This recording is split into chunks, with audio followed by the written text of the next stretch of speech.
World express channel में आपका स्वागत है। हम प्रस्तुत कर रहे हैं वर्ल्ड मीडिया द्वारा खास खबरें देश और विदेश की। इस पर आपकी प्रतिक्रियाएं सादर आमंत्रित हैं। दक्षिण कोरिया की राजधानी सियोल में हज़ारों लोगों ने विशाल प्रदर्शन किया। एक रैली भी निकाली जिसमें अनुमान है 15,000 से अधिक लोगों ने हिस्सा लिया। सरकार के खिलाफ निकली इस रैली में प्रदर्शनकारी राष्ट्रपति मून जेई-इन के खिलाफ और सरकार के खिलाफ नारेबाजी कर रहे थे। कोरोना पर नियंत्रण नहीं कर पाने एवं नेता अफसरों के स्कैंडल सामने आने पर दक्षिण कोरिया की जनता गहरे गुस्से में है। कोरोना पर नियंत्रण नहीं कर पाने एवं नेता अफसरों के स्कैंडल सामने आने पर दक्षिण कोरिया की जनता गहरे गुस्से में।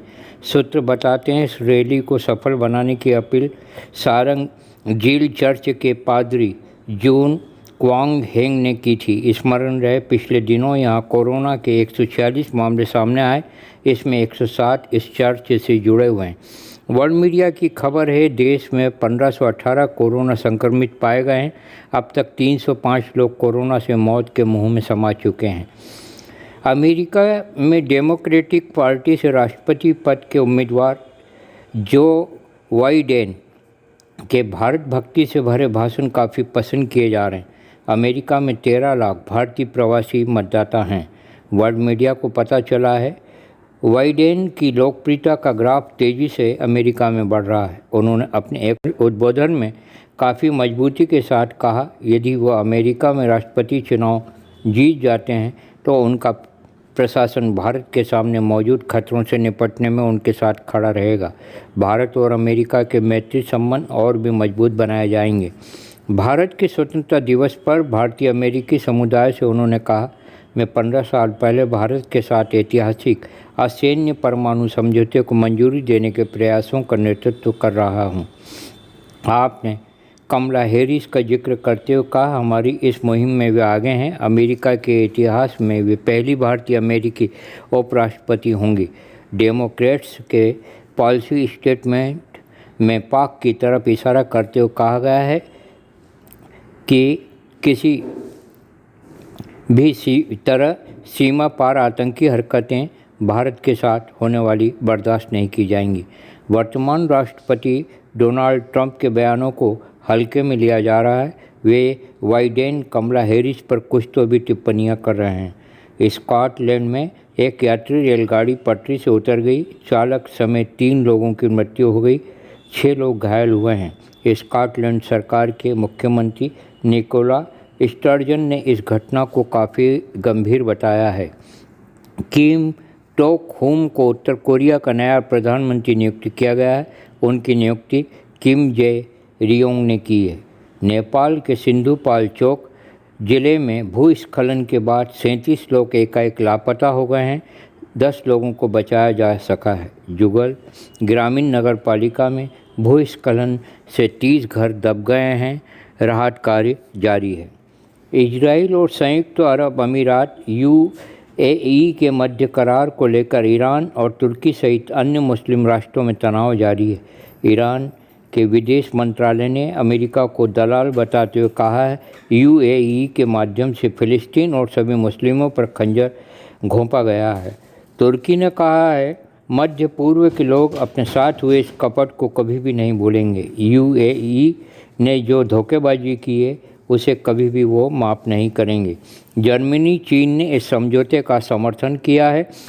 इजराइल और यूएई ने अपनी पुरानी दुश्मनी को भुलाते हुए पिछले दिनों ऐतिहासिक शांति समझौते पर हस्ताक्षर किए हैं। इसमें अमेरिकी राष्ट्रपति ट्रंप की खास भूमिका रही है। फिलिस्तीन ने इस समझौते को विश्वासघात बताते हुए अरब और मुस्लिम देशों से इसका विरोध करने का अनुरोध किया है। अब प्रस्तुत हैं भारत की खास खबरें। स्वतंत्रता दिवस के पूर्व श्रीनगर में आतंकी हमला हुआ। कश्मीर पुलिस आईजी ने बताया आतंकी फायरिंग में 2 जवान शहीद हुए हैं। आतंकी जैश ए मोहम्मद से संबंधित बताए जाते हैं। इधर कुआड़ा से खबर है पाकिस्तान के सैनिकों ने यहां केरन सेक्टर में अंधाधुंध गोलीबारी की। इसमें 2 नागरिक मारे गए हैं। देश के पूर्व प्रधानमंत्री एवं राष्ट्रीय कवि अटल बिहारी वाजपेयी की प्रथम पुण्यतिथि पर प्रधानमंत्री नरेंद्र मोदी ने उन्हें याद करते हुए श्रद्धा सुमन सादर समर्पित किए और कहा देश अटल जी की सेवाओं को कभी भी नहीं भुला पाएगा। अटल जी के सफल नेतृत्व में परमाणु परीक्षण के बाद देश का सिर ऊंचा हुआ है। राष्ट्रपति रामनाथ कोविंद, उपराष्ट्रपति वेंकैया नायडू, गृह मंत्री अमित शाह ने भी अटल जी को अपनी श्रद्धांजलियां प्रस्तुत की। अटल जी के समाधि स्थल पर भी भावनांजलि कार्यक्रम आयोजित किया गया। सोनिया गांधी ने राजस्थान में कांग्रेस के विश्वास मत जीतने के बाद अजय माकन को राजस्थान प्रभारी बनाया है। माकन की नई नियुक्ति से कांग्रेस में एकता की संभावना और बढ़ चली है। दिल्ली पुलिस की स्पेशल शाखा ने जासूसी के आरोप में 7 साल से भारत में रह रहे चीनी नागरिक लुंग उर्फ चार्ली पेंग को गिरफ्तार कर लिया है। बताते हैं ये व्यक्ति भारत में हवाला रैकेट चला रहा था। लुंग से पूछताछ जारी है। टीम इंडिया के पूर्व कप्तान महेंद्र सिंह धोनी इन दिनों काफ़ी चर्चा में हैं। क्रिकेट संन्यास लेने के बाद उनके पास 435 करोड़ रुपए की संपत्ति होने की जानकारी प्राप्त हुई। आंध्र प्रदेश के विशाखापट्टनम में संपत्ति विवाद में वीर राजू ने अपने पुत्र जाला राजू के सिर पर हथौड़े से प्रहार करके दिल दहलाने वाली हत्या कर दी। पुलिस ने आरोपित वीर राजू को अदालत में पेश कर दिया है। लखीमपुर उत्तर प्रदेश से एक दिल दहलाने वाला समाचार मिला है। ईसानगर थाना क्षेत्र के तहत पकरिया गांव में 13 साल की दलित बच्ची की दुष्कर्म के बाद निर्मम हत्या कर दी गई। गला दबाने के बाद इस बच्ची की आंखें फोड़े जाने और जवान काटने का भी विवरण मिला है। इस वारदात की सारे उत्तर प्रदेश में चर्चा है। देश भर से कई महिला संगठनों ने इस घटना की निंदा की है। भोपाल में मुख्यमंत्री शिवराज सिंह चौहान ने भोपाल के शौर्य स्मारक में स्थापित भारत माता की 25 फीट ऊंची कांस्य प्रतिमा का अनावरण किया। इस प्रतिमा पर अशोक चक्र और राष्ट्रगान राष्ट्रगीत भी उकेरे गए हैं। गुना की 26वीं वाहिनी में पदस्थ डिप्टी कमांडेंट विजय कुमार सोनी ने शासकीय आवास में सर्विस रिवॉल्वर से गोली मारकर आत्महत्या कर ली। विजय सोनी की पत्नी का निधन हो चुका है। उनके बच्चे बाहर रहते हैं। पुलिस मामले की सघनता से जांच कर रही है। पन्ना टाइगर रिजर्व में बाघ सर्चिंग के दौरान गुस्साए हाथी ने हिनोता वन परिक्षेत्र के रेंजर BR भगत को अपने दांतों से दबा दिया। इससे भगत बुरी तरह से घायल हो गए। इसके बाद उनकी मौत हो गई। प्रदेश के मुख्यमंत्री शिवराज सिंह चौहान ने भगत के निधन पर अपनी श्रद्धांजलि अर्पित की है। लखनऊ में पूर्व क्रिकेटर और उत्तर प्रदेश के कैबिनेट मंत्री चेतन चौहान को कोरोना महामारी ने हमसे हमेशा के लिए छीन लिया। 12 जुलाई 2020 से चेतन का इलाज जारी था।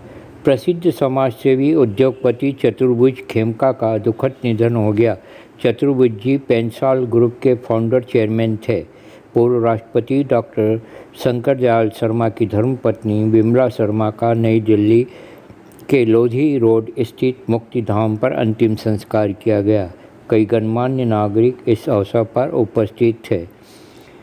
पूर्व क्रिकेटर चेतन चौहान और प्रसिद्ध समाज सेवी चतुर्भुज खेमका, पूर्व राष्ट्रपति डॉक्टर शंकर दयाल शर्मा की धर्मपत्नी विमला शर्मा के निधन पर वर्ल्ड मीडिया और वर्ल्ड एक्सप्रेस चैनल की ओर से श्रद्धांजलि।